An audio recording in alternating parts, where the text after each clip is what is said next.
Hello everyone, Voodoo here, and I'm here today with the next in my tip series, specifically this time for Aldrachi Reaver. Now, Aldrachi Reaver is new for this season. We're going from Felskar to here, and there are a lot of questions people probably have. So in today's video, go over a lot of tips I have, openers, rotation, Reaver's Glaive usage, movement or not, about how to get the most out of your Aldrachi Reaver Demon Hunter in Season 2 of The War Within. So with that, make sure you like, comment, and subscribe. We are pushing for 15,000 subscribers by the end of 2025, and we are honestly getting a good way there. So like, comment, subscribe, and let's get on to the video. All right, so the first thing we are going to start with is the openers. Now, the openers for Havoc are quite long and pretty complex. They have changed, of course, going into this patch. So we're gonna do the single target one, and then talk about why we do those things, and then we'll touch a bit on the AOE one as well, although it is pretty similar. We will be using inertia for single target. You don't have to. We'll touch on that later. And the final thing is I've moved my streamer tracker up here so you can follow along with what buttons as I push them. I'm not gonna do the thing where I like throw up the image just in editing, just not this kind of video. Also, I'm short on time. But yeah, so we're gonna start off with the opener. So the opener is a little long. We don't have lust here, but we'll go through it. So we're gonna start off with the hunt. Well, I guess pre-pull you want to do is Immolation, Aura, and Sigil of Flame, and then you hunt in on pull. Throw your Reaver's Glaive, use I-Beam. If we're in Lust, you'll Fellblade. We're not, so we'll Chaos Strike, then Fellblade, then Essence Break, Death Sweep, Vengeful Retreat, and Meta together. Death Sweep again, then we'll throw out 2 Annihilations, Fellblade, I-Beam, Sigil of Spite, Death Sweep, and finally another Annihilation. And at this point, you'll have a Reaver's Glaive, and then you'll go into the rotation. So let's break that down a bit. So the opener can basically split into 2 parts, right? You have your before meta part and your after meta part. And Goose is crying out behind me here, so just ignore him. But the before meta part really is to get your buffs rolling before you go into meta, right? So we start with Sigil of Flame and Immolation Aura to give us Fury. We use Hunt to go in to give us a Reaver's Glaive, and we throw out our Reaver's Glaive. And the Reaver's Glaive allows us to put the Chaos Strike mark on the target before we do all of our damage. Very important to have that up. So we want that up. Then we use our inertia to buff our Essence Break, because Essence Break is our biggest portion of damage. We have the Death Sweep portion of our Reaver's Glaive, the Glaive Theory, proc during Essence Break, because this gives you extra damage due to, where is it? Here we go. The enhanced ability you cast first deals 10% increased damage, and the second deals 20% increased damage. So when we do it this way, and we buff Essence Break, Death Sweep in Essence Break, it gets a 20% buff Death Sweep. It doesn't have to throw the fight, but then the second one would. So when we do, you know, Chaos Strike, Essence Break, Blade Dance, Meta Blade Dance, what happens there is we have Reaver's Mark 6% on everything. We have the 20% on our first Death Sweep, and then we have the 15% from Thrill on our second Death Sweep. So that's basically why we're doing that. We're also throwing out Annihilations because of Inner Demon, making sure you want to do that. So that's basically the opener for the first part, right? We do Sigil of Flame, Immolation Aura for Fury. We hunt in for our Reaver's Glaive, throw our Reaver's Glaive, then we use I-Beam just to, you know, enter our damage window. We use Inertia, Fellblade to pock Inertia there, either before or after Annihilation if you're in Lust or not. Annihilation to put Reaver's Mark on the target and trigger Inner Demon. Then we use Essence Break to buff up our Death Sweep. The first Death Sweep is buffed by Art of the Glaive to deal 20% increased damage, and then also proc Thrill the Fight. The second Death Sweep is buffed up by Thrill the Fight, and we're doing double Death Sweep here because doing Essence Break after meta leads to weird desyncs with Cycle of Hatred, so we don't do that anymore. Then meta to get another Death Sweep, we use our second Death Sweep. Then those 2 Annihilations happen for 2 reasons. One, we want Annihilation, again, because of Inner Demon proccing. And the second one is to just space out our buffs a bit. It's so that we don't really like use Inertia on Fellblade. We're using Inertia kind of on the Chaos Strike instead, because as we do, we have like a Fellblade there, right? So if we do, I don't have Inertia here, right? But if we do Chaos Strike, then Fellblade after, we'll get our more Inertia, but that Fellblade will be buffed instead of a Chaos Strike, which isn't very valuable. So we do Chaos Strike for buff spacing, then we Fellblade again to buff up our I-Beam, our Sigil of Spite, and our Death Sweep. And those are kind of your biggest damage portions. So that's kind of the opener, the idea behind the opener, why we do those buttons in a certain order. Not sure there's a lot of other reasons out there to tell you why it's happening, just that it is happening. But I hope people found that a little bit useful. So we'll swap over to the AOE one now. to talk a little bit about why we do that one in that certain order. All right, so we're here in AOE, and the AOE opener isn't that crazy or different, but it is, you know, different enough. So generally what you want to do is come into the pack either with the Hunt or with a Reaver's Glaive, so you can throw that out right away. For here, we're going to Hunt just because. So we're going to Sigil of Flame as we go in, then we're going to Hunt.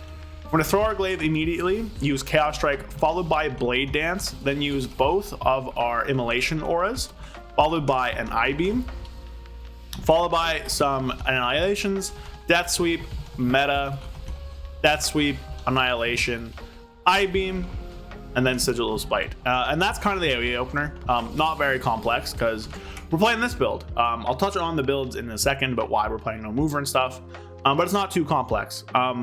Basically, the only like weird part about it is when you throw out the glaives beforehand, right? Because we do Glaive, Chaos Strike, Death Sweep, and then we like fill with GCDs. We use Immolation Aura, we use Sigil of Flame, and then we I-Beam and Chaos Strike a bit, and then Death Sweep. The reason for that is because of Thrill of the Fight. Thrill of the Fight right here. You want Thrill of the Fight on your I-Beam. So by doing it this way, what we do is we get the buff onto our I-Beam, onto our the later parts of our Immolation Auras. We get it onto Inner Demon, get it onto Death Sweep, we get it onto Cleave from Preemptive Strike. So there's a lot of damage that actually goes into the Thrill of the Fight window, which is kind of all what AoE is about here. The reason you see me do Immolation Auras after, now I think another guide by Yoda came out and he said do them before. Don't do that. You do them after so that you can buff the Immolation Aura damage by Thrill of the Fight. The reasoning he had for before was that Rage Fire would hit in Thrill of the Fight, which does not matter. Rage Fire does not scale with any damage amps at all in any variety, but does scale off of your Immolation Aura damage. So by doing the Immolation Auras inside Thrill of the Fight, and the initial hit of Immolation Aura is the strongest one. Look down here. I mean, like, it's the strongest each hit, right? Because it's 50,000, and then you deal 187,000 over 10 seconds. So the biggest hit is the first one. Boom. And then it's going to do less for each one. 18,000 damage. I mean, obviously it scales a bit because of Growing Inferno, whatever. But the first one is one of the stronger ones, so you do want to hit with it. So having that in Thrill, very, very good. And then we don't have Essence Break, so that's not part of the rotation. We don't have the movement stuff, so that's not part of the rotation. Technically, you should be Vengeful Retreating meta-ing, just so you get the crit buff back. But again, not like really a big deal. Just something to think about as you're doing it. You don't really need to Vengeful Retreat if you don't want to. So a lot simpler rotation, right? It's similar as single target. We hunt in to get our Glaive, or we have a Glaive already. Sigil of Flame just for some Fury. If you have enough Fury, you can use that after you get Thrill, because it does do AoE damage. Throw your Glaive out, you Chaos Strike to put up your mark on a primary target, Blade Dance to proc Thrill, then you want to just fill with GCDs here. We have a bunch of Immolation Auras, so we'll use all of them. Then we will I-Beam, and then at this point we have everything back, right? Death Sweep, Annihilation, we'd meta, and so on and so forth. So it's all just about getting that Thrill of the Fight buff onto your I-Beam as best as you can, and having your Reaver's Mark up before you do your damage. All right, so we've done our opener, and now we're gonna get to some weird spots. So there's two things I want to talk about here. We're gonna talk about metas after your opener and single target. In AoE, it doesn't matter because we're playing the low mover build, so you just kind of use everything on cooldown. But in single target, you do have to line up Essence Break, and you have weird stuff with Shattered Destiny. So we're gonna talk a bit beyond the opener now, and we're gonna talk about what to do with your other I-Beams, what to do with your Essence Break, how to sync things back up, and then how to do your meta after the opener. So if we're not in the opener, so basically being not in the opener means we don't have the Hunt. So I'm just going to use the Hunt. We'll keep the Glaive because ideally you want to have a Glaive, and we'll just waste this inertia here by sitting around. So ideally you do want the Glaive. You do want to have Reaver's Mark up on targets before you do any of your burst combo. So if we don't have the Hunt, what we'll do basically is backflip and Glaive together. We'll use I-Beam, Chaos Strike, Fell Blade for inertia, Essence Break, Death Sweep, meta, Death Sweep, one Annihilation, Death Sweep for procs, obviously, Beam, and Sigil. So very simple stuff here. Now from here, we have a weird situation where our I-Beam desyncs from Essence Break and desyncs from Vengeful Retreat. Now if you're playing Exergy, this doesn't matter as much, but basically the rules are, while you're inside of your meta here, and we'll go through this whole meta cycle just so you can see what I'm talking about, you want to use I-Beam, Essence Break, and Vengeful Retreat on cooldown. Now I don't have a ton of haste, I don't have Lust either, so things will be a little bit desynced, but basically we're using I-Beam, and we're going to sync up Adventure Retreat with Essence Break. Now we're about to drop from meta, and this is where things are going to get interesting. Whenever you drop from meta, you want to hold I-Beam to sync back up with Vengeful Retreat and Essence Break. Now with this one, because I wasn't at maximum stacks of Cycle of Hatred beforehand, they sync up pretty nicely. But you'll find once you do your other metas, so I'll just backflip I-Beam, things are synced back up here. Once you do your metas that when you have 4 stacks of Cycle, you'll find that I-Beam will have like 10 seconds on its CD. In those cases, in single target, you are going to be holding your I-Beam to sync back up with everything, right? So you want to make sure that I-Beam is synced up with Vengeful Retreat and synced up with Essence Break. It's just easiest to hold I-Beam because the other two are naturally on their own cycle. That makes sense. So that's kind of non-lost metas. That is syncing up your cooldowns. I do also want to talk about Essence Break combos. You want to always have a Glaive if you can. So throw your Glaive out. Make sure you have a Reaver's Mark on the target. So we'll just use a Chaos Strike. Then we're going to do backflip, I-Beam, Annihilation, back in, Essence Break, Death Sweep, right? Pretty simple stuff there. Just make sure you have Reaver's Mark on the target and make sure that you're proccing your Death Sweep. That your Death Sweep is the one that procs Thrill the Fight. Even so, going as far to hold Blade Dance or Death Sweep a little bit to get into those windows. Make that a lot easier for you. All right, so the last big major thing I want to talk about is Reaver's Glaive usage. Now, Reaver's Glaive is kind of the most important part of this tier's Demon Hunter. So we'll talk about it in AOE and single target. AOE, I'm not even going to go over there and swap builds or anything. Just use it on cooldown. Realistically, like just throw it out. You want to make sure you're always finding a priority target to put your mark on, right? So if I guess I will go over here. We'll go over here. So let's say this is my pack, right? And this is my priority target. I would throw my Glaive, which I don't have, mark this target, and then I'm good. Just make sure you're always marking kind of the highest health, most dangerous mob in the pack, and just try and stick on that mob. You're going to do a ton of Wounded Quarry damage. Do I have any? No, I don't have any dungeons to show you, but you know, Wounded Quarry that target, use your Glaives on CD, doesn't really matter. In single target, it's a little bit different. Basically in single target, you want to maximize the uptime of the Thrill of the Fight buff, the secondary damage portion, where it increases your damage and healing by 15% for 10 seconds. You want to maximize that, and you want to also have one as much as you can when you I-Beam. Now this includes Essence Break, because we always I-Beam before we Essence Break, and meta of course. But basically it comes down to, if you are about to lose the Thrill of the Fight damage buff, throw your Glaive out. Or if you're going to be I-Beaming soon, throw your Glaive out. So it's pretty simple there in terms of actually getting to know when to use it. Now, if you're ever confused, what you want to do is just throw it in those scenarios. If it's too much, if it's overwhelming, you can throw it on cooldown and be basically about as efficient as you could need, because that's just kind of the easy portion there.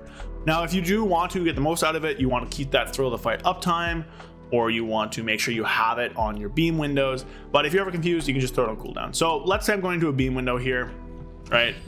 Let's say I have my Glaive up. We have it. It's like, okay, I'm going to hold here. We'll throw it.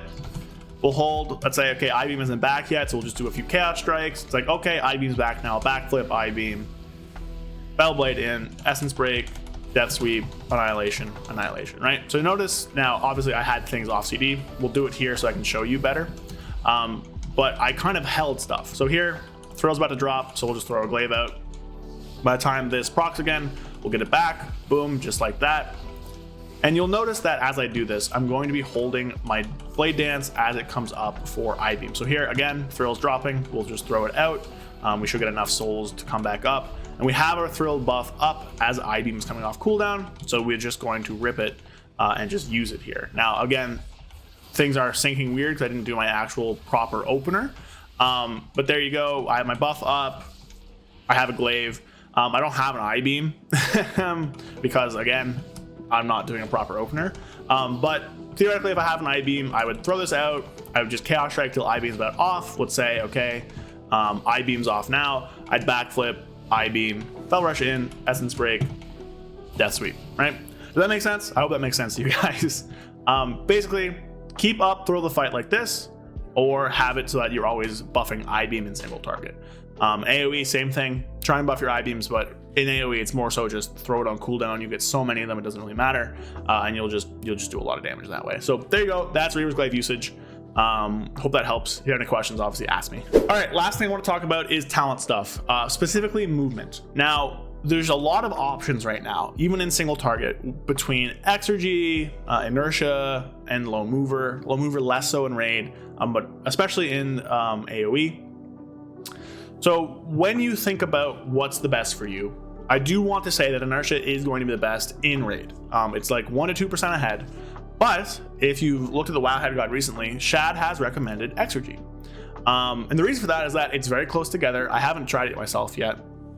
But if you're a player who's having difficulty or just want to chill a bit, or even like, it's literally 1%, right? Like I might swap to Exergy on some raid fights or nights if I'm just not feeling it. Exergy is very, very powerful and very close. They've managed to get these very close together, which is pretty good. Like we've never had that before. So because it's 1 to 2%, if you don't like Inertia, swap to Exergy. If you think you can get the most out of Inertia, if there's burst damage, if there's burst ads you need to deal with, Inertia will be very good. But even on some fights, if there's a disruption to your window when Inertia would happen, Exergy becomes better. Like, I guess that's kind of the only scenario, but like 1 to 2% is kind of a lot. Now, if we go to AoE, this is the build you'll see a lot of people playing, myself included. And the reason for that is that they're kind of all the same. I don't know how Blizzard did it, but between No Mover and Inertia / Exergy, right? So we just go here. This is the Exergy build with Essence Break. Can swap this out, of course, for Inertia as well. For Inertia, very, very similar. Blizzard has somehow made it so that the builds are equal, which means that if you don't want to do damage, if you don't want to move to do damage, you don't need to anymore. The reason this build's so good is because it has very consistent AoE damage, which is very strong. Now, we do drop Essence Break. You obviously can take it, but it does make it more complex. Essence Break, of course, better with Inertia or Exergy as well, because damage amps. But we're in this place right now where this is being played in Mythic Plus because the damage is basically the same, and this is just easier to do, right? It's just way simpler, it's way easier, you don't have to worry about it. So a lot of people are just kind of gravitating to this one. So that's kind of where we're at, right? If you're in Raid and you don't like the movement, drop Inertia, take Exergy. If you're in Mythic Plus, play Low Mover. If you think you can get the most out of Inertia, go ahead and try it. But realistically, like, this is the build to play. So there's a tip for you on movement. All right, everybody, so that is going to be it for my tip video today. I hope this has helped you out. I tried to kind of incorporate a lot of the questions that a lot of people have been asking me in Discord, on YouTube comments into this video.